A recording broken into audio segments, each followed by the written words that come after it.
Welcome everyone.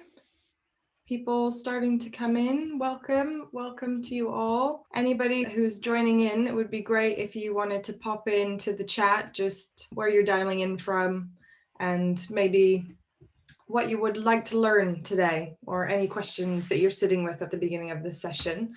And we'll just wait for people to trickle in, but if you just wouldn't mind popping in the little chat where you're dialing in from and if there's any questions you're sitting with ahead of this session, and we'll see where everybody is and we'll get started.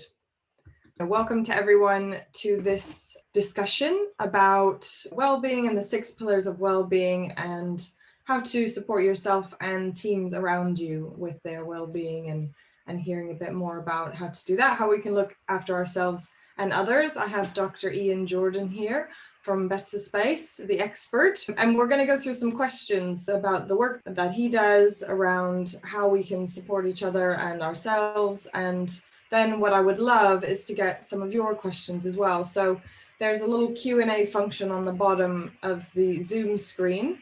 So if you wouldn't mind popping any questions that you have as we go on directly in there, that means that we'll be able to see them, and I'll leave some time at the end for questions. So if you wouldn't mind doing that, that'd be great.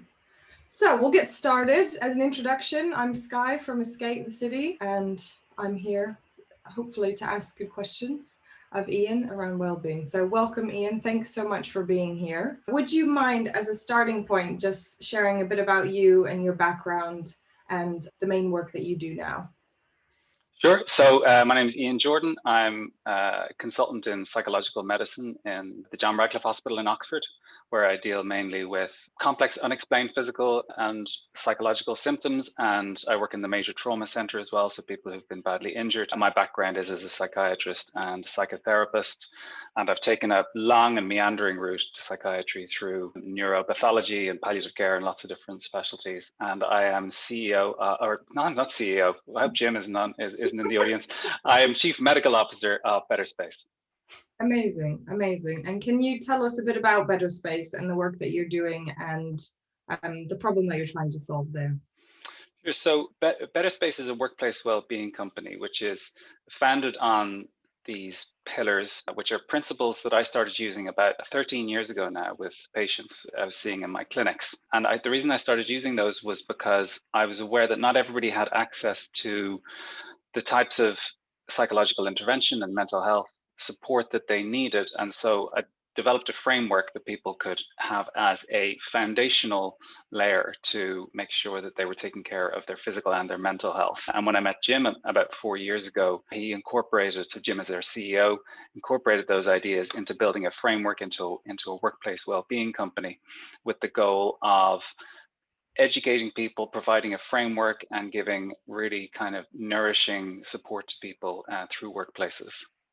I was speaking with Jim yesterday, actually, so this is well timed. Obviously, we're focusing a lot on well-being, and you have a huge amount of very deep expertise and experience working with mental health and illness. And I'm curious about what well-being really means to you. What does that look like to you? What does that really mean to you? Because I think it's kind of can be a bit of a buzzword that's being thrown around a lot at the moment. But what does that mean to you? Yeah, we were having this conversation in an academy that I'm helping to run at the moment, which is about mental health. And well-being is a bit like the term mental health, where it can mean lots of different things to different people. So mental health can mean mental health services, which is about, mental illness really, or serious mental health, or it can mean mental health webinar, where it means something quite different. And it means everything in between. And so I don't like to define those words because they mean such different things to different people. And I think people understand what well-being means really. And it means that, and we'll talk about this when we talk about the pillars, but it means everything that you do during the day, all the relationships you have, all the work that you do, and it means your sleep as well, obviously. So it's everything through the 24-hour period in your life that is either nourishing or counterproductive or difficult or rewarding. So I suppose it's this sort of emergent phenomena from the complex interactions of all the things in your life, in the same way that mental ill health is similarly an emergent phenomena from all of those things as well. Yeah, interesting. And so I'm really interested to hear about the 6 pillars of well-being. Can you tell me a bit about how those were developed and I guess I was surprised that I haven't heard more about them. Why do you think that is? Yeah, I think something happens among professionals sometimes, which is they make their language very confusing as a way of kind of protecting the boundaries of the profession. And so I think that it's probably our fault that our messaging isn't clear to people about what mental health is and how to stay mentally well and how to stay emotionally well and how to improve our relationships and so on. And we sort of hide behind complicated language. And so people feel that they don't have access to that kind of special knowledge. But I think you can overthink mental health in many ways, and sometimes it's really kind of complicated, and consequences of trauma can be extremely entrenched and complex and take really deep professional expertise to unpack. But actually many aspects of mental health are quite straightforward, and so there's many different ways of looking at it. You can look at it through the lens of cognitive psychology, where you focus on ways people think. You can look at it in terms of behavioral psychology, where you focus on ways people behave and things that they do. And you can also step back and think, okay, well, what does a person's day look like? And what are the things that they're doing in that day? And are those things tending them towards health or towards ill health? And it's that last kind of framing, which is pretty straightforward. I think anybody can understand that. And I think for Jim, that was the attractiveness of such a simple framework. So you can say to people, look, there's some really expensive stuff. There's some really expensive and complicated stuff, but there's actually some really straightforward stuff. And so the pillars focus on that. And so with my patients, I was able to sit down with them and say, so let's go to first principles and think about, what does your body need? And your brain is an organ. And so what does your brain as an organ need? And so the pillars kind of came from that. And would you be happy to run through each of those pillars? Sure. So the pillars are sleep, movement or exercise, nutrition, stress management, meaningful activity, and community. So 6 pillars, and I can talk you through each of those if you like, tell you a bit about what those mean. So sleep is the first one. We have inherited a kind of a macho mentality, particularly in workplaces and particularly in competitive workplaces. You have heard expressions like, I'll sleep when I'm dead, or sleeping is a sign of weakness, and there's this idea that, the less you sleep, the kind of tougher you are and the more you can get done. But actually, we're increasingly aware that sleep is an absolute necessity, and that investing time into sleep reaps dividends the next day. You're a better you the next day when you get 7 to 9 hours of sleep. And it does vary from person to person how much sleep you need, but generally 7 to 9 hours if you want to perform at your best. One of the analogies we use is with performance athletes. There's no performance athlete in the world whose coach doesn't absolutely prioritize their sleep. There's no boasting in the Olympics about how little sleep you're getting. In fact, you might boast about how much sleep you're getting, because you're repairing your body. And we need to repair our minds every day in the same way we repair our bodies. We need to, sleep is a very active period where you're clearing away the detritus from the day, consolidating memories and learning from the day. And so the reason sleep is in there is to get people to think about it and prioritize it as an investment, rather than, the short-term game of watching the short-term investment with the quick, impatient return of getting to do what you want at midnight, versus the kind of long-term investment of what kind of employee, what kind of parent, what kind of friend do I want to be tomorrow. Interesting. The sleep one's so interesting, because we know this. We all know that we should be getting more sleep, but as you say, there is kind of this sense.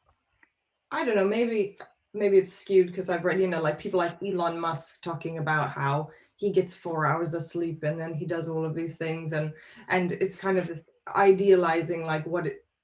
We should all be waking up at 4 o'clock in the morning and doing 85,000 things before we start work in the day. And, all of this kind of fetishizing this not getting that much sleep. But as you say, the impact of it is so huge. And it seems like it's been quite disrupted the last year as well. I've read a lot about how people's sleep patterns. Have you seen that in the work that you've been doing? Yeah, yes, I have. It's important to draw a distinction, I think, between what's happened to the general population and what's happened to the group of people that may be more vulnerable for some reason because of pre-existing mental health problems, or because difficult home environments and trauma and abuse and so on. So at a population level, people are getting a little bit more sleep over the past 16 months, kind of 15 minutes per night. But then, of course, at the sharp end, people's routines are disrupted. So the really important thing here is economic and occupational effects. So if people so one of the reasons, if you think about the pillars, one of the reasons that work is so good for people's mental health, generally speaking, and unemployment is so bad for people's mental health, is because you get a lot of the pillars because of work, right? So you get connection because you're around the people you work with, who are often friends. You get sleep because you have to sleep because you have to get up the next morning for work. You hopefully the work has some personal meaning for you, at least a sense of achievement and direction. Movement, often, commuting to and from work involves movement, and so on and so forth.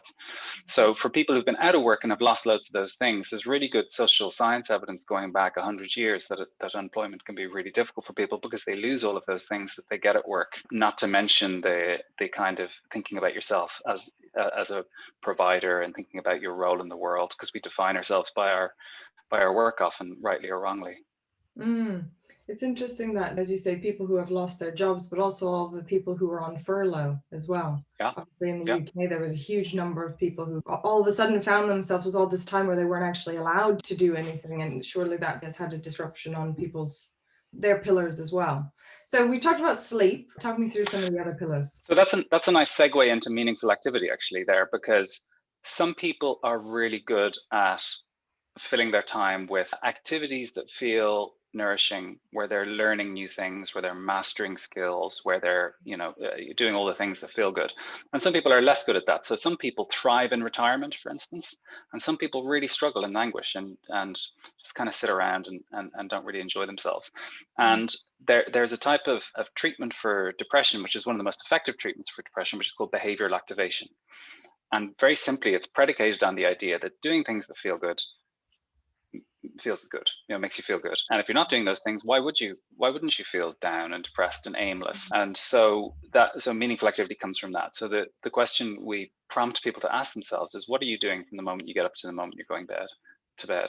And do those things involve connection? Do they involve learning new things or doing things that are enjoyable? And so simply put, and that can be work, that can be occupation, but it can also be all of the other stuff people did in lockdown, right? So they baked sourdough and they learned to knit, and I started painting, so lots of different things. And it can be anything, but the kind of the key principles are, are these things aligned with your values?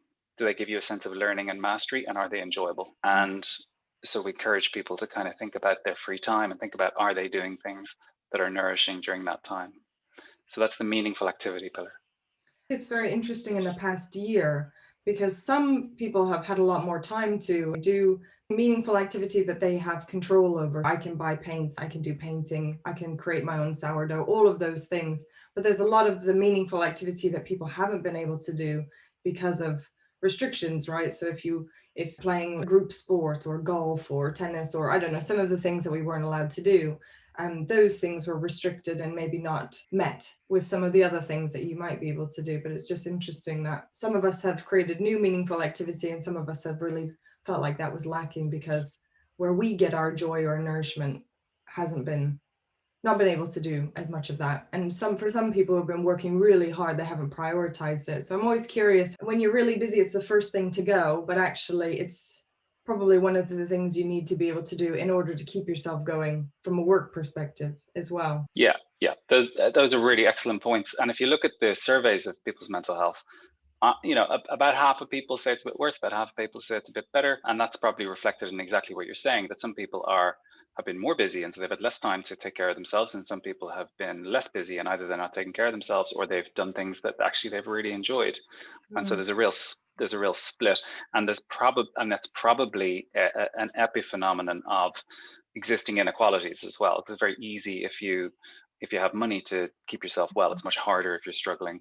So I think that the differential effect of lockdown has been to some degree a reflection of existing inequalities. So the meaningful activity one is a useful one. I think people often don't think about whether the things they're doing are nourishing in that sense. And it's also a useful, so when I go through these with people and they come back some weeks later, one of the really useful things that they find is that if they're struggling, so if they're feeling down or anxious or aimless or fed up or whatever way they're feeling, there's just these 6 things, and they can say, okay, over the last 3 days, did I connect with people?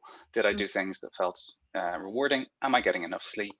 Am I finding ways to manage whatever stress I have in my life. And am I eating junk or am I eating things that are good for me? So it's just a kind of a checklist where you can go, actually, and most of the time, if you tick things off on those checklists, the ensuing days are better than the previous days.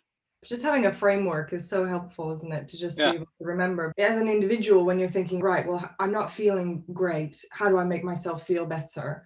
And it can feel a bit sporadic and quite random. Whereas actually, as you say, having a checklist or having some sort of framework to say, right, I need to do something in each of these categories that's going to help me to feel a bit better. How does that impact people when they actually are focusing on these things? Do you see a massive impact? So the group of people that will make it to see a psychologist or a psychiatrist are hugely heterogeneous, and there are some people who have a predominantly like a sort of psychological problem where they need to learn a different way of thinking or learn a different way of responding to emotions and so on. But there's also a large group of people where fundamentally they're feeling ill because these things aren't in place. So it depends. The degree of impact depends on what proportion of those different problems are present. For a lot of people, you do this and then they're completely fine again. Particularly in the kind of spectrum of low mood to kind of clinical depression, these are things that can be the most important thing. So there's very good randomized control trial evidence, for instance, for behavioral activation, as I said, for nutritional interventions, for the treatment of sleep, and under stress management, we have some psychological strategies as well there. So for those people, it's transformational. And then for other people, it's a great foundation, but you need additional stuff on top of that as well. So we've got sleep, we have meaningful activity. What's the next one? Yeah, so connection is a really important one, which becomes increasingly important in a pandemic, and also becomes increasingly important when we're increasingly living in cities. If you're new to a city, you can be very isolated, and people, when they are depressed, tend to withdraw rather than approach other people. It's one of the cruelest things about depression or struggling generally. And so this is to alert people to this principle that we're not individuals in a meaningful sense. We're part of networks and tribes and families and dyads. And so it encourages people to find ways, and the way that you do it is different for everybody. So as you said, for some people it's through team sports, and for other people it's through work. That's all the connection that they need. For other people it's family, but it can be, so we try to provide people through BetterSpace with different ways of doing that will match different people. And I think people do really need that variety, but social isolation and loneliness aren't just associated with mental health effects, they're associated with physical health effects as well. So lonely people have a life expectancy that's 15 years lower than people who aren't. So you can think of this as something that your body needs and your brain as an organ, and not just something that's a psychological requirement. It's a sort of biological requirement because we are pack animals, we're social creatures.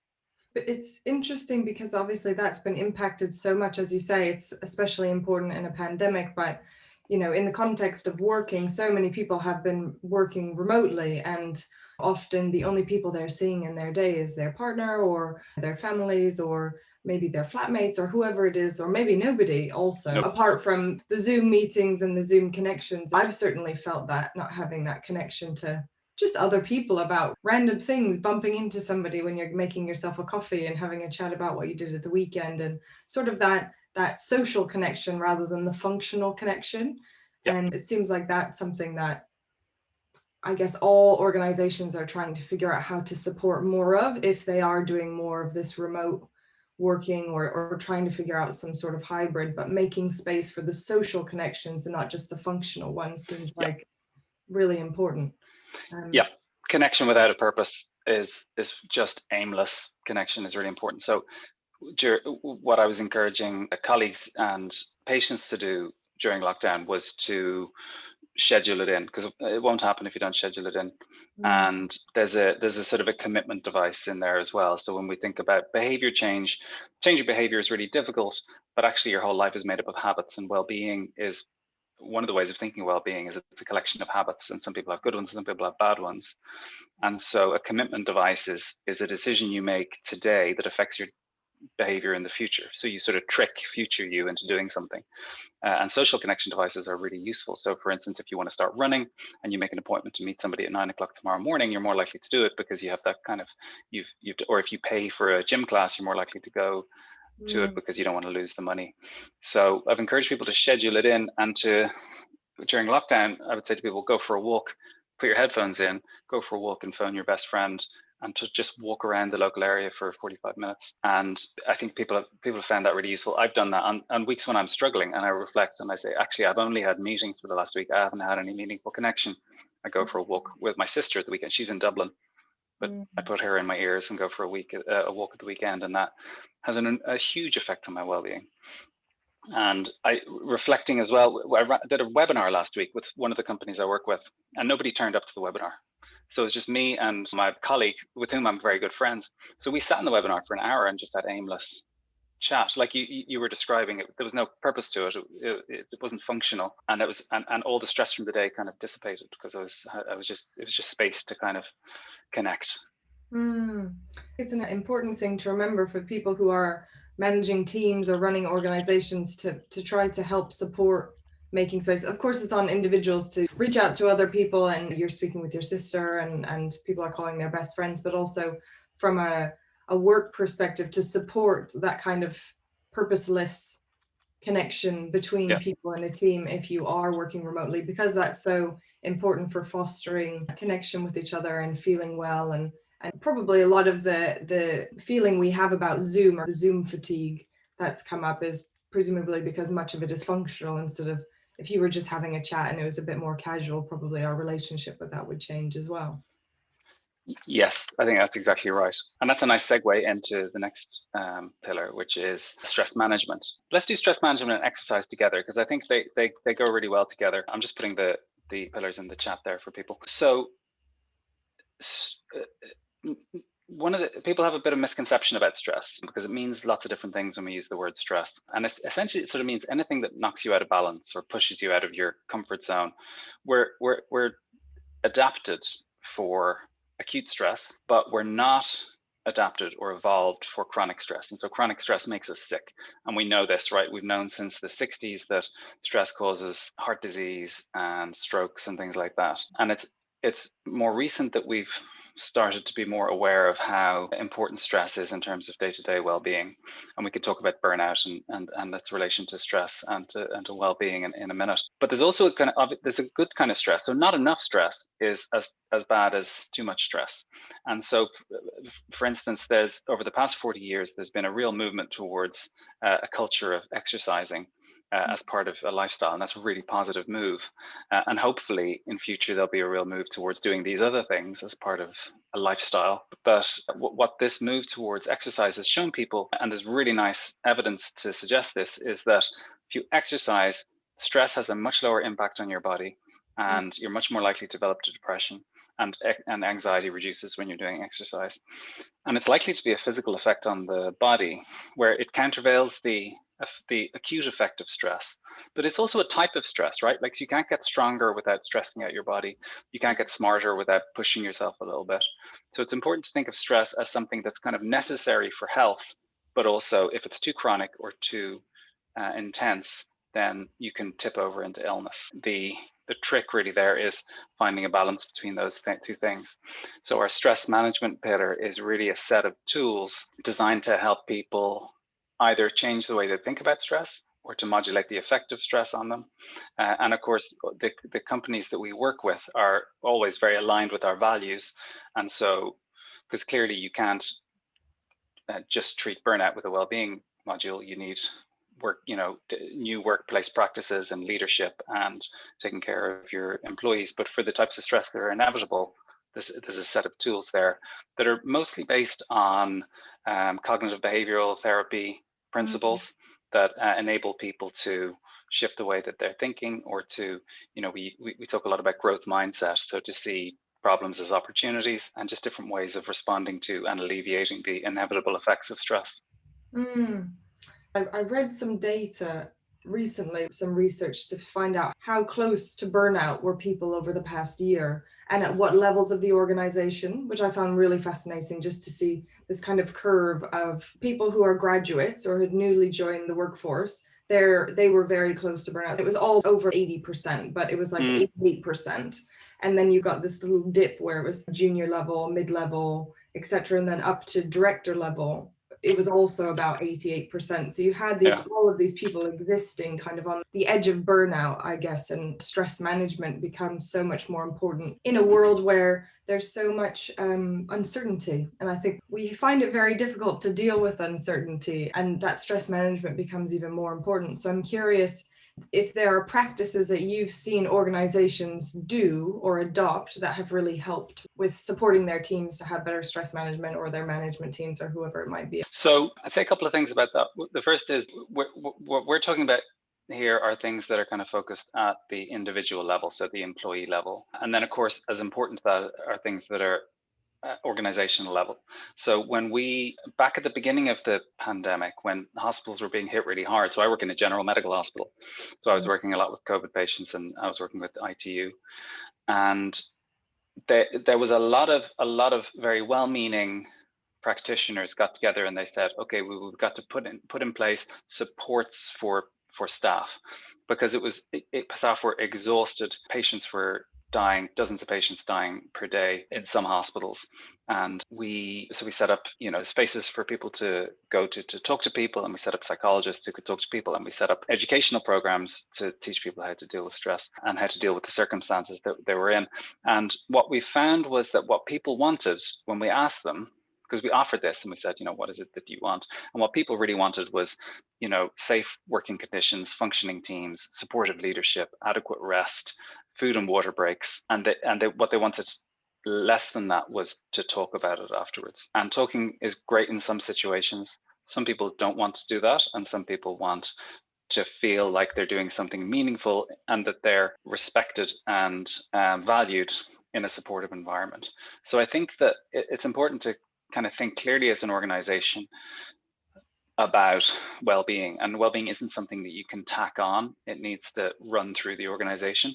So that's why we work with you guys, is because this is something that has filtered through the whole organization, and in a similar way to a B Corp, or to principles of corporate social responsibility, or to things like even donut economics that see everything as being connected. You can't just kind of tack on, you can't be Shell and just tack on, an environmental policy. And I think that's a kind of an analogy for what that looks like.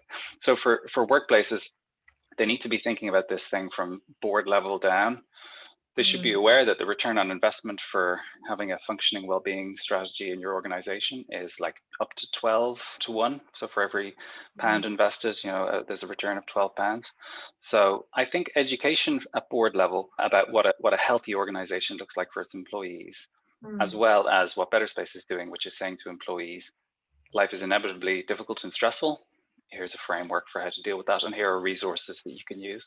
That's really fascinating. The 12 to 1, I'm really interested in that. When I was speaking with Jim yesterday, and he was saying he feels like well-being is going to be the new frontier in terms of where the best talent choose to work. And I see that at Escape at the moment, where people are choosing to apply for jobs are the employers that are really flexible.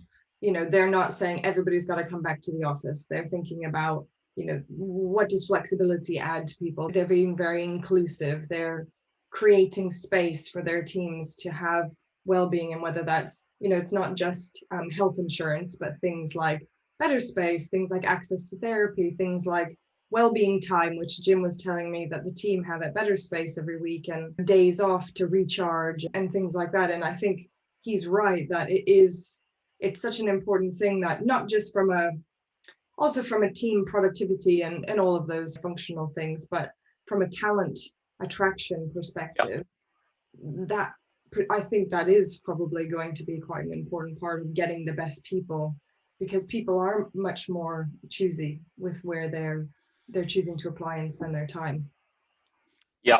We started, our first client was a legal services firm, and they told us that for new law trainees, their number one priority, number one requirement for choosing an organization was about the well-being of the staff, well-being policy. And it's kind of crazy. I asked a rhetorical question at a panel I was on last week, and I asked people to say what they thought in 100 years' time, what will we look back and be just absolutely shocked about? And some people said homelessness, for instance. I mean, the fact that homelessness exists is such a failing of society.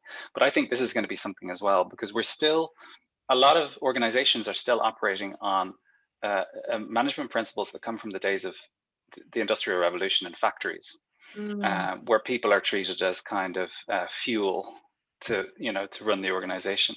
And I think we're going to look back on this time and we will think of emotional and mental well-being in organizations the same way we think about health and safety regulations, so the hard hats and worker safety on building sites will be, you'll be sued if your employees, if and when your employees burn out. So I think you're absolutely right. There needs to be a sea change in how organizations view their employees as, stakeholders rather than, fodder. It's obviously very topical. So I'm sure you've seen all of the reports in the last couple of months about Goldman Sachs employees working, 80-hour weeks and having to work 100-hour weeks and all of this, everybody being on the edge of burnout. And I think hopefully that's more of an anomaly than, what's happening. But you are seeing things in Japan, for example, and Japan very much in corporate Japan has a very FaceTime culture of, you don't leave the office until your boss leaves, even if that's 3:00 in the morning. And so you have these people chronically burning out and therefore high rates of suicide, and things have been really bad. But during COVID, when everybody's had to be working remotely, all of those things have dropped massively because, it's changed the dynamic, which I thought was really positive. That's a positive thing of some of that shifting. Do you think that organizations are taking this seriously or seriously enough? Do you think they're doing enough? I think people can always do more. The landscape is totally different to 5 years ago when we started this. Well, we started 4 years ago, but I remember 5 years ago and starting to have talks with organizations about their well-being of their staff. And they sort of thought about it the way they think about mindfulness. They're sort of dismissive, and it sounds a bit kind of hippie-ish and kind of airy-fairy. And those same people are now at the vanguard sometimes of their employee health. And so it takes a real kind of widespread cultural shift. People think about this, and that's certainly happening. But of course, you have places like Goldman Sachs, and other places. There was a CEO who stepped down. That wasn't Goldman, though. CEO stepped down after he dismissively said something about staff well-being a couple of months ago. The other insight that's come out from the pandemic is some research that was done, anonymous research that was done with software engineers in Silicon Valley, where they, as a big survey, and they said they were getting all their work done in 4 hours and they had the rest of their day free. And so there was an awareness that you can have a better lifestyle, do the same work for the same pay, and be healthier, and that's not an impossibility. And so, that's for knowledge workers versus other types of workers. But I think the principles can be applied. I think one of the things that the pandemic has done is the people who are obviously knowledge workers who are working from home and who have been able to be working remotely, obviously it's, as you said, the inequality, it's not evenly been experienced, because people who have the space and I guess are more affluent and therefore have extra space to be working and having a bit more space to do that have been better off, and the people who don't have as much space, it's been much harder for them generally. But the positive thing is it's been this collective experience, this experiment that we've all had to go through, people running organizations. It's like trust of, can people still do their work when there's no oversight over, they were not in the office, you can't physically see them. I feel like it's really changed the dynamic, so it's much more adult. All of a sudden it's like we're all adults and we're all working and we're doing our best, and there's nowhere really to hide when you are working remotely and you're just judged on the work you're doing and not how many hours you're literally in the office. I think that's a positive thing, that kind of a little bit of a step change of the dynamic of it not being a parent-child, it being more like peers and acting like adults, which is empowering also for employees, I think. Yeah, I completely agree with that. We're still working on a paternalistic kind of factory floor relationship between employer and employee. And Netflix's management style is pretty relentless at times, but they did come out a few years ago with a principle that was, the famous DEC, that was their management principles from about 10 years ago now. And they focused on outputs, not inputs. And this is sort of what you're talking about. I think if the work gets done, it doesn't matter what way you do it. And people are there was a sort of a psychological block to that before, where people thought, yeah, you had to be at your desk doing your stuff. I remember my boss from even a few years ago, when we had supporting professional activity time, where you do paperwork and you do, your continuing professional development, and we weren't allowed to go home and do it. And I'm a 40-year-old consultant, and I was like not allowed to go home because I might be naughty and not do the work. But of course I could be in work and be naughty and not do the work. But yeah, it's very paternalistic, and a lot of people still think like that, and I think that will shift hopefully as well. I hope so, because I do believe that being treated more like an adult helps you to look after yourself in other areas as well. And everybody's so different. I'm not a morning person, but I'm much better in the evenings, or, being able to have a bit more flexibility to what your life looks like. Or if you're somebody who has a really long commute and you have a family to look after, the extra stress of like having to be in certain hours or commute in that way, it can create this burden that's not, again, it's not equally felt across teams as well. So having a bit more space and a bit more trust in your teams, treating everybody a bit like, you know what you need to do, and you do it when and where is suitable for you, just helps everybody, I think, more collectively to just feel a bit better. There is a flip side, of course, of the kind of remote working thing, that I think when employers haven't supported having boundaries, where people have been working too many hours and not having the separation. And we've just recently done a census of our job seeker community, and it was heartbreaking reading some of the responses of 50% or 60% of people loved working from home, and then there was 40% that, or 30% that loved it but not full time, and then there were like 10% or something that just hated it. Yeah. And some of the things that people said that wasn't good about home working is not having the boundaries, people feeling like they could get in touch with you at all hours, feeling like they're burning out because they're working too many hours in a day now, and not having much space. So to the organization's perspective of helping to maintain those boundaries feels like it's really important in a remote working environment. And that comes top down as well, of people setting the precedent of what good really looks like. It does come top down, and setting expectations for people is important, because people left to their own devices, because people are really different in some ways, in terms of their level of willingness to spread their workday across 16 hours. And some people kind of prefer to do that. Maybe people are worriers, and so they worry they'll miss something. And they worry that if they don't get that email at 11 o'clock, and I'm slightly guilty of this, and I haven't found a really, a good way of doing it all the time, of steering clear of it. But a lot of the education we did around the beginning of the pandemic was about building an end to your workday. You can see this is my living room, so we have to kind of step away from the desk and turn all the things off and close the laptop. And I have a ritual, so it's getting up and it's preparing dinner, or it's going for a run. And rituals are important, and we lost rituals because most of us don't participate in religious rituals anymore. But rituals are an important way of alerting our mind that something is important is happening. So moving from the workday to and moving out of the work mode of thinking and into being with your kids mode, or being with your wife mode, or husband mode. Those rituals are important things. So we encourage people to do that.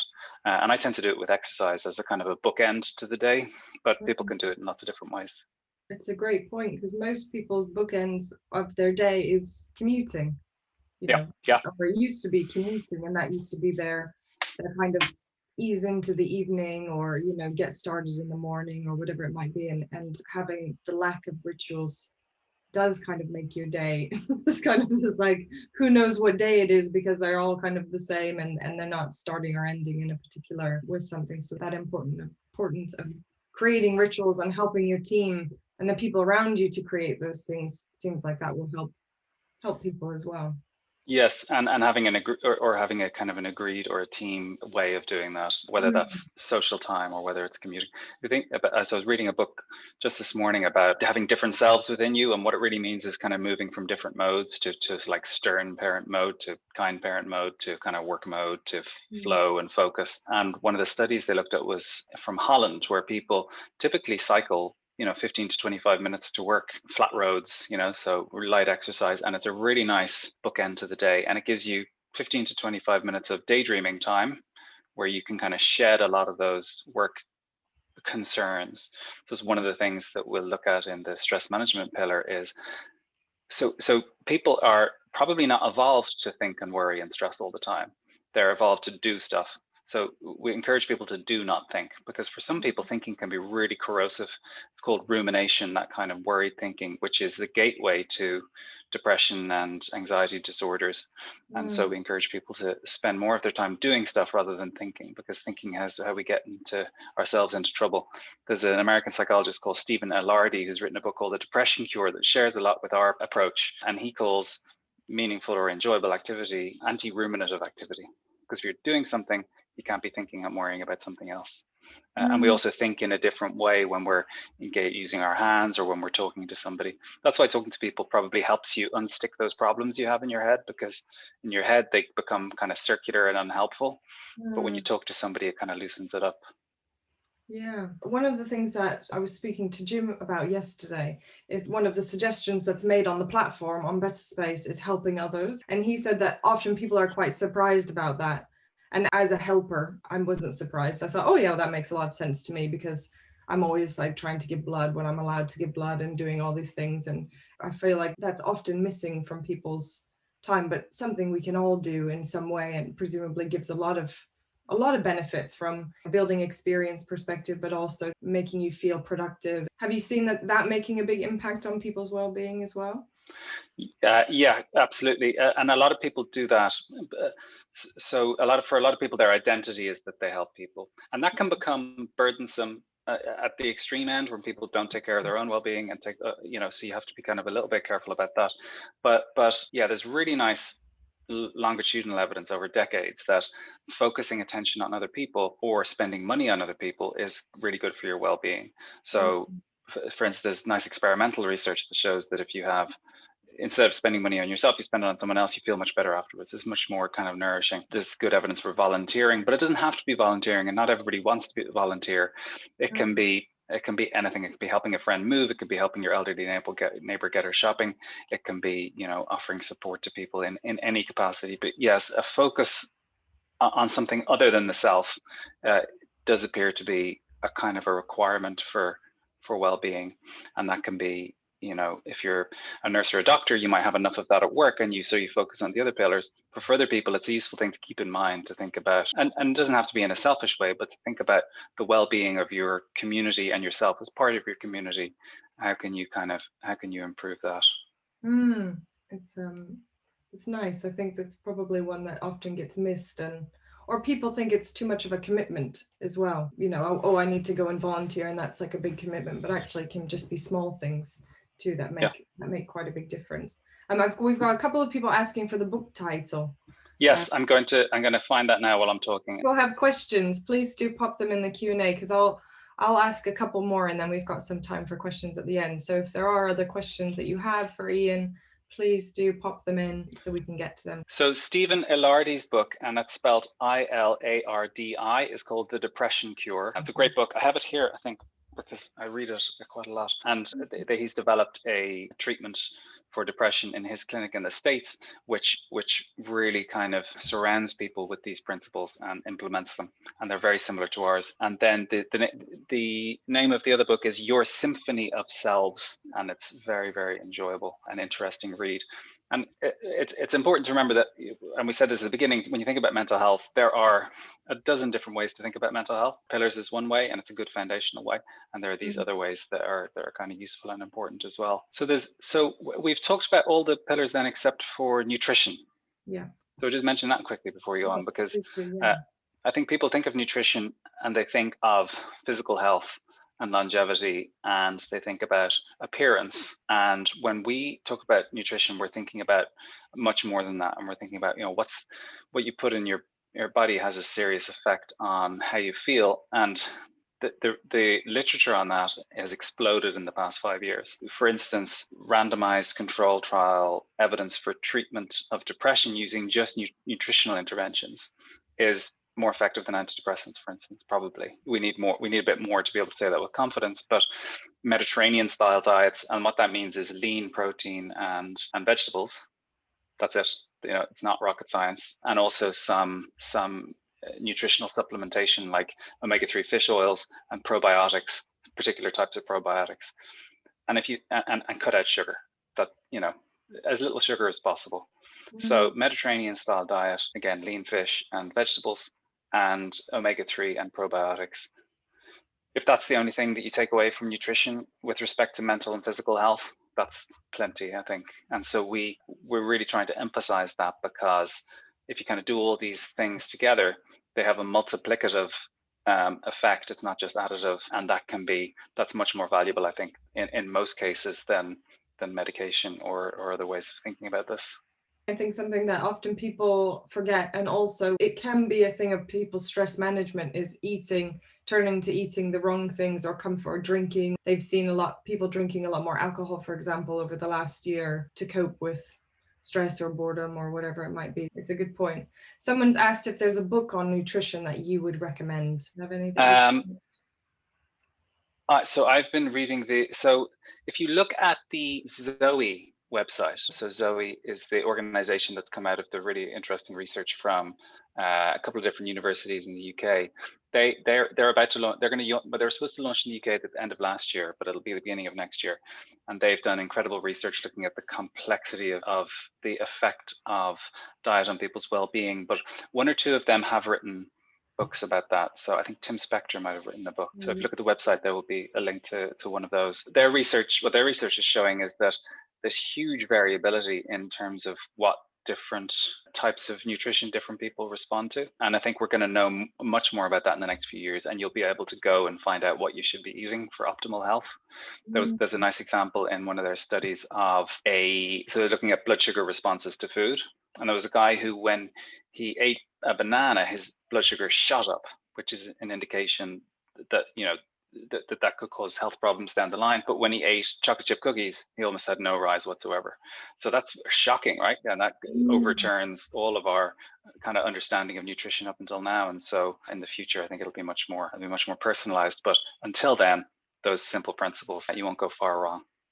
Thank you for sharing that. We've got somebody who has a question about, let me just see if I can read this. Do you think there are some impact sectors that will always struggle with well-being and work-life balance? It's very hard hitting frontline workers such as human rights workers and climate change activists. How to manage well-being when you're fighting an uphill battle that may not be won? Yeah, the climate change one is a really interesting point, because so there's two different things. One is, you know, is your work aligned with your values somehow? And clearly, if you're working in climate change advocacy or charitable sector, it's likely that it's aligned with your values. So that's good for your well-being. But then if it's thankless and you don't get anywhere, that can cause kind of burnout and frustration. So I suppose it depends on the kind of balance between those two things. There clearly are sectors where mental health is always going to be a problem, and at the extreme end, you've got like the military, where, you know, people have there's moral injury and PTSD and all sorts of mental health problems, and, you know, trying to the government pour huge amount of money into mental health for the military. And then there are always going to be organizations, you know, gig economy workers are always going to be less protected if they're only contractors and they're not employees. And so there are always countervailing forces that work against all of the work that we're trying to do to improve the lives of people at work. And I think those things aren't going to go away.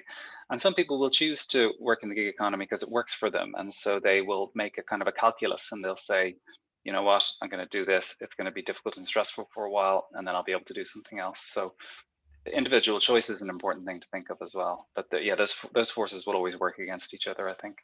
Yeah, and I also see when people really care about what they do, you know, it's aligned with their values, there's a lot more care, and that, well, what I've seen from working with a lot of entrepreneurs and social entrepreneurs is that often the social entrepreneurs are I see them burning out more because they almost put more of themselves into what they're doing because they really care about the problem. So there's an awareness piece, it feels like, of being aware that that's a risk, and then, as you say, like figuring out how to mitigate that risk and looking after yourself and prioritizing those things, as much as, yeah, if you're a helper and you put everything in, but like the shadow side of being a helper is like not helping yourself. and being kind of a martyr for the causes that you care about. So that certainly rings true with a lot of people that I've worked with as well. Yeah, I work with entrepreneurs a lot, and they do burn out at an alarming rate because they are so passionately invested that they're like extreme athletes who sort of sacrifice their physical well-being for the cause, and it's difficult to know how to kind of address that, because you can telegraph it all you want, but people will kind of sometimes will just make that decision and they'll fly pretty close to the wind. And when they succeed and they build Spotify or Uber or something, everyone says, "Oh, well done." But but you're only seeing the successes. When they fail and they completely burn out, then that we don't hear those messages, and so we have a skewed view, I think, of what a success in entrepreneurship looks like, and there are a lot of casualties. Yeah, definitely. Right, we're just about out of time, but I've got two questions for you. One is there's a question about when people trying to do the right things and trying to implement things, and then it just takes one cynical person at the top or somebody who doesn't think it's a priority to kind of throw it off or set the wrong tone. How can we call them out and make some progress on this work? That's a great question. It does depend where you are in the organization, doesn't it? And it depends on how large the organization is. I think that if you have sympathetic senior people in the organization, I think keep having those conversations and explore the world of what is available for people, and not just in terms of what can you tack on for employees' well-being, even if it's something like BetterSpace, which is very invested in kind of culture. But what does your organization think about culture? And when you do go to work for somebody, investigate whether or not they are prioritizing this for their employee workforce, and keep asking I think one of the most powerful things that you can do is to keep asking questions that have difficult answers, because rather than trying to force something down people's throats that they may not be aware of, asking well-placed questions about, do you think that if our employee well-being was better, that we would be more productive and we would have a better workplace environment and people would burn out less? And I think those questions are very difficult for people to answer without starting to think about those things. This is how we treat people with addictions, alcohol dependence. You don't say to people, stop drinking. You say, okay, well, what's good about drinking and what's bad about drinking? And they generate those answers themselves. Nice. I like that. It's much easier to change people's minds by not telling them that they're wrong, but by helping them get to their own conclusions. So those kind of questions, it's nice, really nice. And then I guess my last question is for people who are interested in the 6 pillars, because I personally think it's such a great framework. Like, I want to be asking myself these questions every day. I want to be asking them in the one-on-ones that I have with people in my team. How are you doing on each of these pillars, and where can we support and how can we help? What would you, for people who are curious and they want to know a bit more, or they're looking for somewhere to start, where would you recommend that they? So you can check out the BetterSpace website, and if you check us out on LinkedIn as well, we post articles about these with links to the relevant research. So that's a great place to start. There are other frameworks that are quite similar. So what is the name of the doctor? Rangan. Oh, Chatterjee. So he does something quite similar. He's written some nice books on this, and get your organization to get in touch with BetterSpace. Nice, great. Well, yeah. I could ask you I've got about 40 more questions that I could ask you, but is there anything that you, as a last thing, is there anything that you wish that I had asked that you'd like to speak to before we finish? I don't think so. I think we've covered a lot of ground. I think that what I'd say to people is this is a great foundational framework, and for you in your conversations with employees and for everybody else, it's not always the whole answer for everything, but it's a great place to start. So yeah, look at the website and get in touch. Great. Well, thank you so much for your time and all of your wisdom and sharing a bit more with us. Really appreciate it. Yeah, check out BetterSpace's website. I'll share some of the links in follow up, and people can check it out. And if you've registered for this webinar, you will receive the recording as well, so you can always watch that back, and I'll try to link to some of the books as well. So thank you so much, Iain, for joining. And it was a great pleasure. Everybody else for joining as well, and we'll see you at the next one. Yeah. Thanks, guys. Thanks so much. Bye, everyone.